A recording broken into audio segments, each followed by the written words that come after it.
and high-tech. Mike likes to use high-tech as juxtaposed to Nike because of a very different brand essence, but they're all about enjoying life. And they'd created this clever little viral video as an example of it, of what someone's doing on YouTube. And they don't mention high-tech at all. It's just subtle. There's been a few people that have been like sort of following us. It's me, my boots and we're gonna make it. I definitely think it's gonna be the next big thing.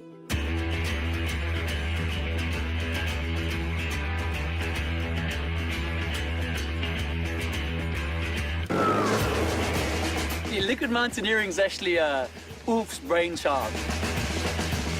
It's a new sport. It was not existing before. You have to run very fast on the water.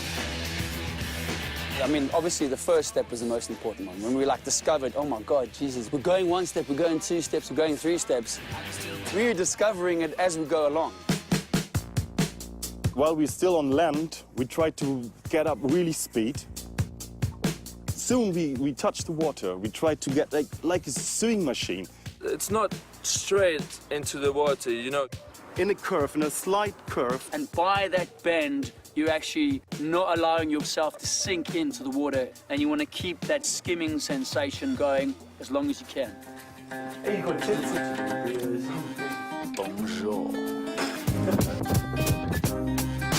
What gets us those extra steps are these shoes. The original equipment where it first all started was the equipment that would help repel water. We found some shoes by mistake, actually. Totally water repellent.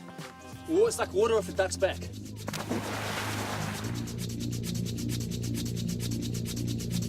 It takes actually a lot of practice, a lot of focus. I think if you don't actually believe that you're going to walk on that water, it's not going to happen for you.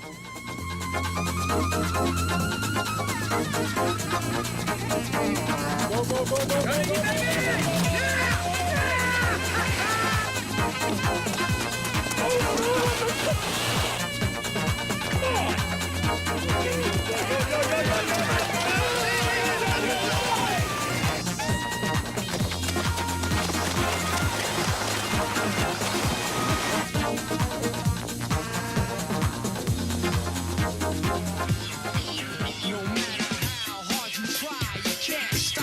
We've been working on a jet ski system, obviously that pulls us into the water with a bit more speed.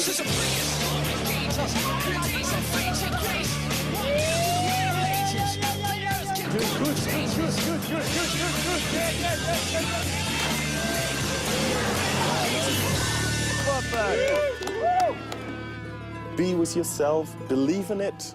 It's not about the miracle, it's just go for it. Try to do it. If you fall down, try again. People want you to think in a certain way, and this sport actually allows you to push your horizons further. It's not boxing you in and saying that's what you are. You're just you're moving past it all. It's had 4.5 million views on YouTube, and it's an example of doing something, you can see there's no big, this is sponsored by high-tech, it's just very subtle, very clever, and people will pass it on and share it online. So here's some top tips. Be like an elephant. First thing you need to do when you get involved in social networking is listen, see where the crowd is, see what people are saying about you. What's the point in doing it? Have a strategy behind it. There's a lot of people just do this. I've got a Twitter account, don't really know what to say, but I know I have to have one. I've got a Facebook business account, don't know what I have to put on there, but I've got one because someone told me I need one. So have a real point behind what you're doing. Do you want to increase your customer base? Do you want to try and sell more products?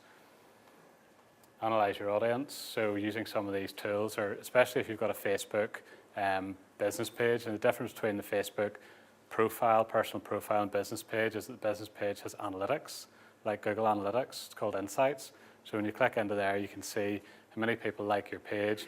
You can see what topics people have been interested in, what the demographic is, everything on there. So it's very powerful in that respect.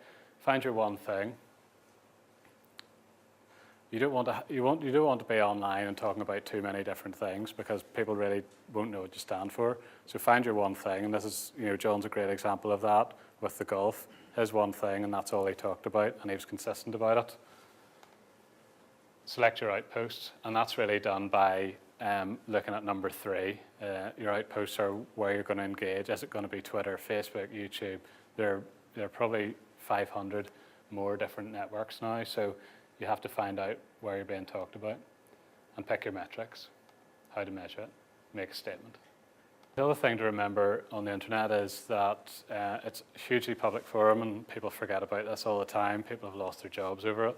As Warren Buffett had said, it takes 20 years to build a reputation and 5 minutes to lose it. Joe Rogan's a comedian. He said it slightly differently. So some tips for Facebook. If you build it, they will not come. Richard said that earlier. Promote your page and be responsive. Make data-driven decisions regarding posts, especially media. Don't just talk about yourself. It's a two-way conversation.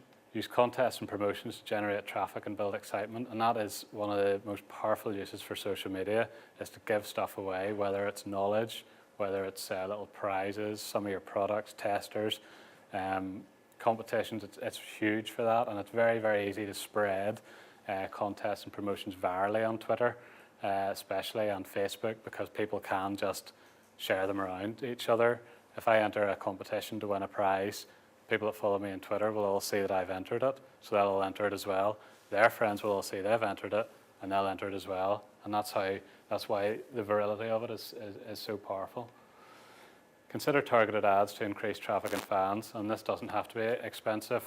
If you think about Facebook, when you join up for Facebook, you're giving them all of your personal information, your marital status, your sex, your name, date of birth, phone number, postcode, who your friends are, what your likes, interests are. So you can very, very much target ads at people. Facebook did an example themselves of a photographer online in America, and he put a little advert on Facebook. He had targeted the ad to women between the age of 20 and 30 in his area who had a marital status of engaged. And from a $600 advert, he made about $20,000 in return from it, because it's so targeted. And that ad will only show up on women who are engaged between the age of 20 and 30 in his local area's pages. Set quarterly goals with steps to achieve them. As any business decision you take, you'll do that anyway. So social networking is no different. And very important is give it time, because you're in it for the long run. You're not going to get a quick overnight kill. It can take years to build up. It can take a year, 2 years to build up a good following online, and you have to be on it all the time. An example of what IKEA did in Facebook, which was a very, very clever thing, and it really didn't cost them anything apart from the idea. And they're opening a new store in Malmo, and they put, I think it was the manager of the store, created a Facebook profile, and they took pictures just like this of living rooms, the way you see in IKEA, with all the furniture in it. And they used one of Facebook's most popular tools, which is photo tagging. So if I went onto his profile page and tagged myself as that sofa, IKEA will send me that sofa. And what does that do? When you tag yourself in a photo, all your friends say, Jamie's been tagged in a photo. So they go, what's a sofa? What's this? And then they can see other people starting talking about this. Oh, when's the next picture coming up? And it got them massive amount of traffic just for, well, it was a simple but very, very clever idea.